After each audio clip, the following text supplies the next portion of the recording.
Halo teman-teman di Kabupaten Timor Tengah Utara, konstelasi politik pemilihan Bupati dan Wakil Bupati Kabupaten Timor Tengah Utara periode 2024-2029 dipastikan akan berjalan menarik karena sejumlah tokoh potensial di Kabupaten Timor Tengah Utara dari berbagai macam latar belakang sudah memastikan diri akan ikut dalam kontestasi pemilihan bupati dan wakil bupati Kabupaten Timor Tengah Utara periode 2024-2029. Sejumlah tokoh yang kemudian mendeklarasikan untuk maju dalam gelanggang politik pemilihan bupati dan wakil bupati Kabupaten Timor Tengah Utara datang dari berbagai macam latar belakang yang kemudian akan semakin menambah dinamika dalam kancah perpolitikan pemilihan bupati dan wakil bupati Kabupaten Timor Tengah Utara. Teman-teman, kali ini kita akan membahas sejumlah figur potensial yang namanya mulai menjadi buah bibir pembicaraan masyarakat menuju kontestasi politik pemilihan orang nomor 1 dan nomor 2 di Kabupaten Timor Tengah Utara. Namun sebelum kita mulai teman-teman, seorang pemimpin adalah pembuat sejarah. Oleh karena itu majunya sebuah daerah tergantung siapa pemimpinnya. Maka pemimpin yang lahir harus kemudian adalah pemimpin yang lahir dari keinginan masyarakat, bukan dari keinginan elit-elit tertentu demi sebuah tujuan pragmatis semata. Mari kita membahas beberapa figur potensial dalam konstelasi politik pemilihan bupati dan wakil bupati Kabupaten Timor Tengah Utara. Yang pertama adalah Valentino Kebo. Sebelumnya merupakan anggota TNI namun memilih pensiun dini. Sejak sekian tahun lalu Valentino Kebo menggelar turnamen sepak bola Valentino Cup. Valentino Cup menjadi turnamen sepak bola terbesar di Kabupaten Timor Tengah Utara. Tidak hanya itu, Valentino Kebo telah mendirikan sebuah organisasi masyarakat atau ormas bernama Ormas Beta Timor. Lewat ormas ini Valentino Kebo banyak melakukan aktivitas kemanusiaan. Hingga saat ini bantuan mobil jenazah terus berjalan. Bahkan bagi warga dari kalangan tidak mampu yang meninggal, Valentino membantu pengantaran jenazah dan juga pengadaan peti jenazah.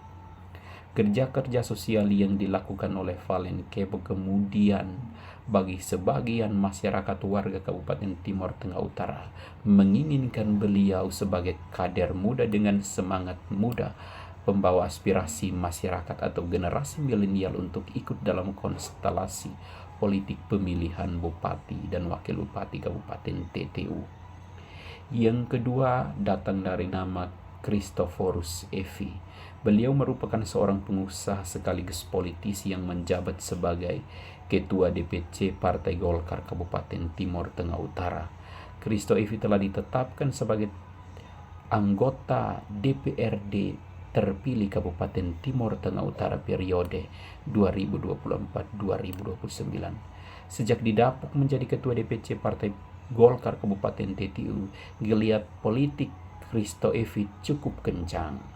Tangan dinginnya sebagai ketua di partai berlambang beringin itu pun terbukti saat Pilkada 2020 lalu, di mana berhasil memenangkan pasangan David Juandi dan Eusebius bin Sasi sebagai Bupati dan Wakil Bupati TTU.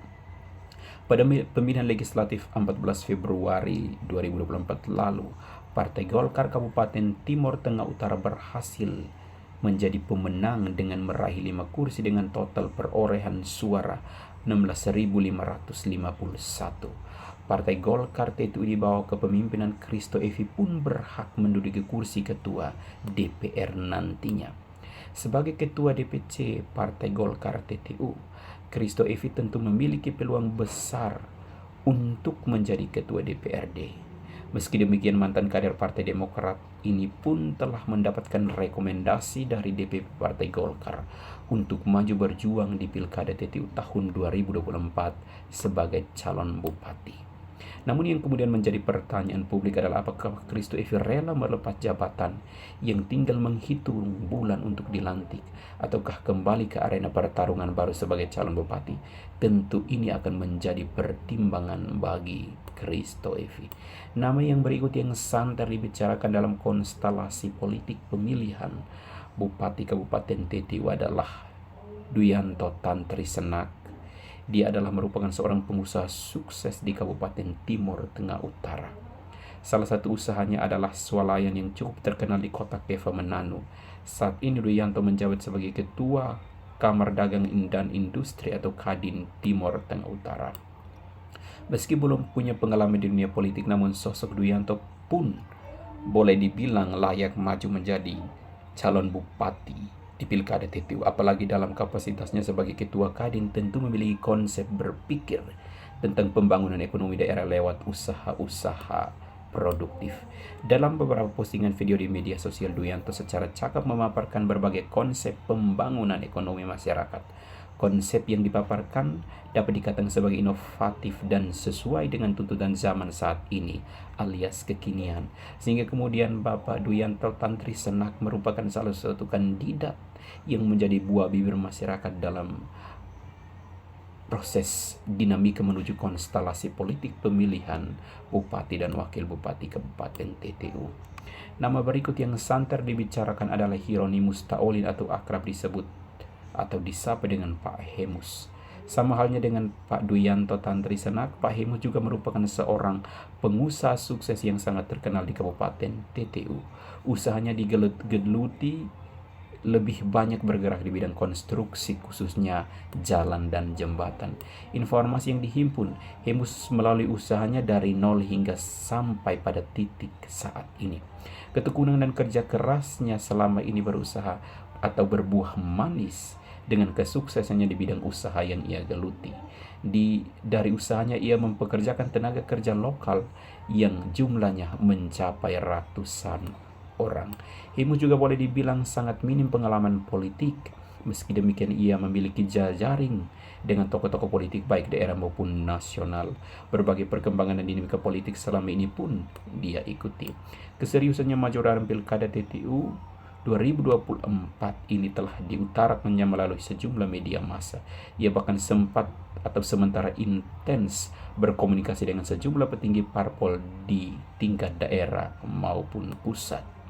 Nama berikut datang dari sang incumbent atau petahana David Juandi yang masih menjabat sebagai Bupati TTU pun dikabarkan akan kembali bertarung dalam Pilkada TTU 2024. Bahkan beliau dalam beberapa postingan sudah mendeklarasikan diri bersama Ketua DPRD sekarang Henrikus Bana sebagai calon wakil bupati di konstelasi politik pemilihan Bupati TTU 2024. Jika kemudian Bapak David Juandi berpasangan dengan Henbana, maka ini merupakan sebuah kekuatan poros besar dalam konstelasi politik pemilihan Bupati dan Wakil Bupati TTU. David Juandi merupakan birokrat tulen yang pernah menduduki jabatan-jabatan penting di lingkup pemerintahan Kabupaten TTU. Pengalamannya di birokrat ditambah lagi dengan pengalaman memimpin daerah selama 1 periode, sehingga Bupati tentunya semakin membuat sosok David Juandi semakin matang khususnya dalam mengolah pemerintahan dan pembangunan daerah. Figur yang terakhir datang dari Eusebius Winsasi atau Wakil Bupati saat ini. Sosok yang mendampingi David Juandi sebagai Wakil Bupati TTU ini pun kabarnya akan maju bertarung di Pilkada TTU melalui Partai Gerindra. Meski demikian, beliau belum dipastikan apakah dirinya kembali mendampingi David Juandi atau akan maju berebut kursi nomor 1 Kabupaten TTU. Namun dari berita yang beredar bahwa beliau akan maju sebagai calon bupati dari Partai Gerindra seperti yang saya katakan tadi. Samalnya dengan David Juandi, Eusebius Winsasi merupakan seorang birokrat tulen. Dirinya bahkan pernah menjabat sebagai Dirjen Bimas Katolik di Kementerian Agama RI. Dengan jabatan tersebut, kemampuan Eusebius di bidang birokrasi tentu tidak perlu diragukan lagi. Sejak tahun 2022, Eusebius Winsasi dipercayakan sebagai Ketua DPC Partai Gerindra TTU. Sejak dipercaya sebagai Ketua Geliat Politik, Eusebius semakin nampak dengan melakukan konsolidasi partai hingga tingkat bawah. Hasilnya Gerindra TTU kembali berhasil meraih 4 kursi untuk periode 2024-2029 dari sebelumnya 3 kursi di periode 2019-2024. Dengan raihan ini tentunya akan menjadi pertimbangan bagi Partai Gerindra untuk tak segan-segan mendorong Bapak Yusuf Muswasi sebagai salah satu kandidat terkuat di bursa calon pemilihan Bupati Kabupaten Timur Tengah Utara periode 2024-2029. Teman-teman memimpin dan mengurus TTU itu kita membutuhkan pemimpin yang berkualitas, berpengalaman, dan adalah merupakan figur muda yang mampu beradaptasi dengan perubahan globalisasi dan digitalisasi yang terjadi saat ini. Oleh karena itu, semakin banyak figur yang maju, maka akan memberikan alternatif pilihan kepada masyarakat untuk menentukan siapa pemimpinnya di masa depan, khususnya satu periode ke depan untuk memimpin TTU, untuk mengejar ketertinggalan yang terjadi di TTU dari kabupaten-kabupaten lain. Teman-teman, mari kita saling menghargai. Jika Anda memiliki pendapat atau pilihan lain, silahkan berkomentar. Sebuah demi dan untuk Biin Mafo tercinta. Kalau bukan kita, siapa lagi? Dan kalau bukan sekarang, kapan lagi? Salam Biin Mafo.